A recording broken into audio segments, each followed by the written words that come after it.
नमस्कार, जय भीम, जोहार। मेरा नाम है नवीन कुमार। इलाका है सिंधुदुर्ग का और वहां का ये तरकली बीच है। कुछ लोग तरकाली बीच कहते हैं, कुछ लोग तारकुली बीच कहते हैं, लेकिन बहुत ही शानदार समुद्री इलाका है ये। बहुत साफ सुथरा बीच, बहुत कम लोग और कम से कम उत्तर भारत से यहाँ आने वालों की तादाद बहुत कम। समुद्र पर खड़े होकर मुझे बात करनी है मीडिया के मैदान की। एक बहुत मशहूर शेर है राहत इंदौरी साहब का कि लगेगी आग तो आएंगे कई घर जद में, यहाँ पर अकेले हमारा मकान थोड़ी है। तो जिस मकान की बात राहत इंदौरी साहब कर रहे थे, जिसका इशारा कर रहे थे, वो इशारा मुड़ता है मीडिया संस्थान की तरफ, नोएडा की फिल्म सिटी की तरफ।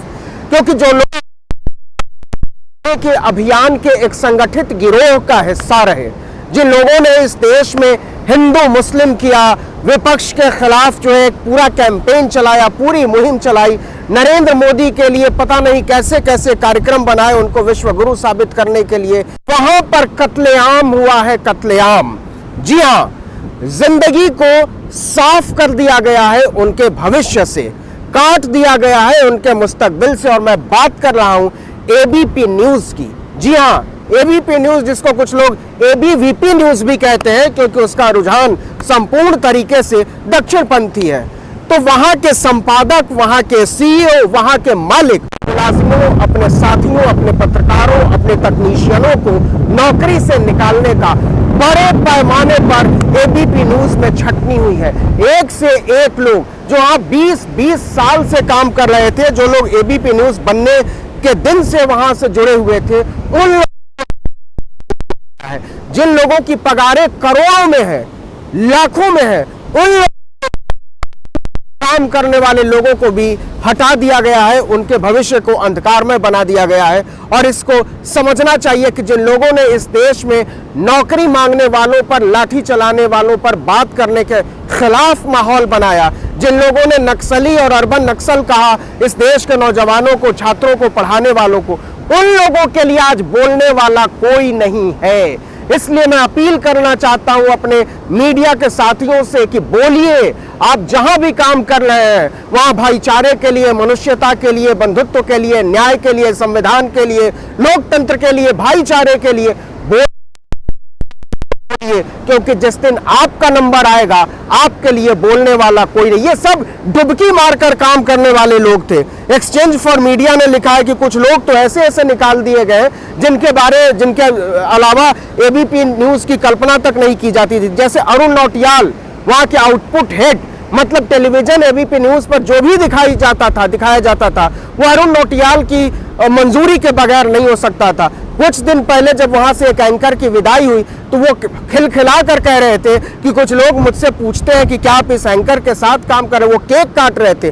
उस दिन उनको भी पता नहीं था कि उनका नंबर भी आने वाला है। सत्येंद्र राय, पिछले 4 साल से हर रोज कोई ना कोई मुझे पूछता था कि आप वाकई में रूबी के साथ काम करते हैं। वहां की पीसीआर यूनिट के बहुत अहम सदस्य रहे। दोनों लोग 20-20 साल से वहां काम कर रहे थे। दो अध्याय को और आदर्श झा को, ये सारे लोग मिलकर मुसलमानों के खिलाफ हेट कैंपेन चलाते थे, एक चैनल के तौर पर, एक मीडिया घराने के तौर पर। बड़े पैमाने बहुत समय से वहां काम कर रहे थे। अखिलेश राय को आउटपुट डेस्क से निकाल दिया गया है, इस्तेकाम को निकाल दिया गया है, बहुत सारे लोगों को नौकरी से निकाला गया है एबीपी न्यूज में।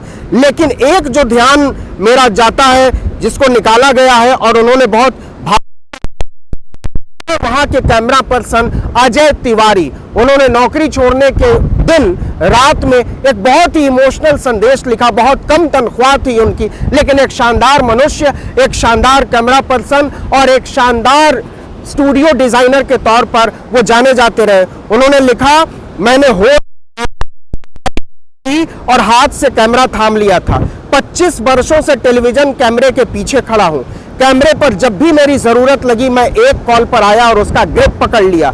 सुबह शाम, रात, बरसात, आंधी, पानी, तूफान, कभी भी मैंने कैमरे को हाथ से नहीं छूटने दिया। कई बार तो हिल गया मैं, पर कैमरे को हिलने से बचाया। का जन्म हुआ, पर मैं कहीं दूर अपने कैमरे के साथ खड़ा था। माँ की मौत हुई, पिता ने दम तोड़ दिया, लेकिन मैं टीवी कैमरा लिए कहीं और घूम रहा था। जन्म, मृत्यु, तीज, त्योहार, शादी के अवसर पर परिवार के साथ नहीं, कैमरे के साथ राह चुना था मैंने। पैसे की भूख नहीं थी, पर इसी कैमरे की वजह से छोटी सी तनख्वाह आती थी, जिससे बच्चों को ऊपर तक पढ़ाने के ख्वाब देखा था मैंने। आज मेरे दोनों बच्चों ने 12वीं पास कर ली है, वो कॉलेज जाने की तैयारी कर रहे थे। कैमरे ने ठीक उसी समय मेरा साथ छोड़ दिया जरूरत थी। बच्चे कॉलेज की वेबसाइट खंगाल रहे थे, उन्हें फॉर्म भरने और रजिस्ट्रेशन के लिए फीस चाहिए थी, लेकिन बच्चों को अभी तक पता नहीं है कि उनके कैमरामैन पापा की नौकरी चली गई है। कैमरे ने मेरा साथ तब छोड़ा जब मुझे उसकी छांव की सख्त जरूरत थी। कुछ दिनों और की बात थी, बच्चों का कॉलेज पूरा हो जाता और मेरा उनकी पढ़ाई पूरा करने का सपना पूरा होता। मेरे कैमरे के सामने जो लोग आए वो देश भर में टीवी पर नजर आए। कुछ ने जल्दी बड़ी पहचान भी बना ली, जिनके अंदर काबिलियत थी, पर मैं आज भी गुमनाम हूँ। हो सकता है मेरे कैमरे के सामने कैमरामैन अजय तिवारी के साथ मैं ABC कहकर साइन ऑफ करने वाले कुछ लोग इस ट्वीट को देख पा रहे होंगे। मुझे पता है वो रीट्वीट या लाइक नहीं करेंगे, लेकिन उन्होंने मुझे बहुत कुछ सीखने को दिया है। उन सभी पत्रकारों का धन्यवाद जिन्होंने मुझे अपने साथ काम करने का मौका दिया, मेरी गलतियों को नजरअंदाज किया, मुझे टिके रहने में मदद की, मुझे आदर और सम्मान दिया। मैं उन सभी का आभार और माफी चाहता हूं यदि किसी का काम मैंने खराब किया। सबको आभार। मैं नोएडा से राम भरोसे के साथ कैमरामैन अजय तिवारी। इस राम भरोसे शब्द में जो दर्द है, जो उदासी है, जो दुख है, जो नाउम्मीदी है, उसे वही समझ सकता है जिसको जिंदगी की बुनियाद से काट दिया गया हो।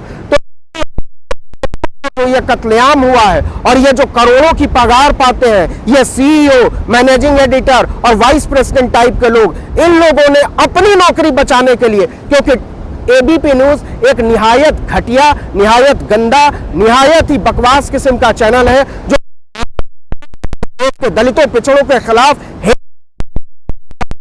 भागीदार रहा। ये सारे लोग जो निकाले गए कहीं ना कहीं उस टेलीविजन चैनल में काम करने के बावजूद उसका हिस्सा रहे हैं, लेकिन फिर भी मैं कहता हूं कि किसी की भी नौकरी नहीं जानी चाहिए। और इसके लिए जरूरत है कि आप किसी के खिलाफ नफरत का अभियान न चलाएं, आप किसी के खिलाफ हिकारत का अभियान नहीं चलाएं, क्योंकि जब आपका नंबर आएगा तब आपके लिए बोलने वाला कोई नहीं होगा। जर्मनी का एक बहुत बड़ा कवि था, नाटककार था, आपने नाम भी सुना होगा। उसने कहा था कि सबसे पहले वो कवियों के लिए आए, मैंने कुछ नहीं कहा क्योंकि मैं कवि नहीं था। फिर वो पढ़ाने वालों के लिए आए, मैंने कुछ नहीं कहा क्योंकि मैं पढ़ाता भी नहीं था। फिर वो कारीगरों के लिए आए, मैंने तब भी कुछ नहीं कहा, चुप रहा क्योंकि मैं कारीगर नहीं था। फिर वो मेरे लिए आए और तब मेरे लिए बोलने वाला कोई नहीं था। तो आपके लिए बोलने वाले लोग बचे रहें, इसलिए जरूरी है कि आप दूसरों के लिए बोलें। मुझे तकलीफ है, मुझे दुख है कि इतने सारे लोगों की नौकरी गई है, लेकिन इससे ज्यादा मुझे दुख इस बात का है कि जब भी नौकरी जाती है मीडिया घरानों में, बड़े बड़े प्रोग्रेसिव लोग, बड़े बड़े क्रांतिकारी लोग नहीं बोलते। जब TV 18 से नौकरी गई थी, बड़े पैमाने पर इसी तरीके से राजदीप सरदेसाई जैसे आदमी वहां नौकरी कर रहे थे, और उनकी उनकी नजर के नीचे उनके कलम से नौकरी गई, उन्होंने एक शब्द नहीं कहा। नौकरी खाई गई छोटे प्रोड्यूसर्स की, छोटे छोटे कामगारों की, बड़े पैमाने पर चैनल बंद हुए, उन चैनलों में काम करने वाले लोग कभी नहीं बोलते। इंसाफी होती है। इसलिए हेट कैंपेन चलाने वालों, मुसलमानों का विरोध करने वालों, संविधान का विरोध करने वालों, आपसे हाथ जोड़कर विनती है कि बोलिए। आपके साथियों की नौकरी गई है, कल आपका भी नंबर आ सकता है, इसलिए बोलना जरूरी है। संविधान के पक्ष में बोलिए। हम और आप अगर यहाँ हैं तो इस वजह से है कि कुछ लोगों ने हमारे लिए आवाज उठाई है, अपनी जिंदगी दांव पर लगाकर आवाज उठाई है। इसलिए अगर हम चाहते हैं कि ये देश बचा रहे, खूबसूरत बना रहे, लोगों के हक और उम्मीदें बची रहे, तो जरूरी है कि हम और आप बोलें। तो तरकाली बीच से इस वक्त इतना ही। आर्टिकल 19 इंडिया को अगर आपने अब तक सब्सक्राइब नहीं किया तो कर लीजिए, बेल आइकॉन दबाइए, घंटी जैसी आकृति, लाइक कीजिए और कमेंट करके बताइए हमारा वीडियो आपको कैसा लगा।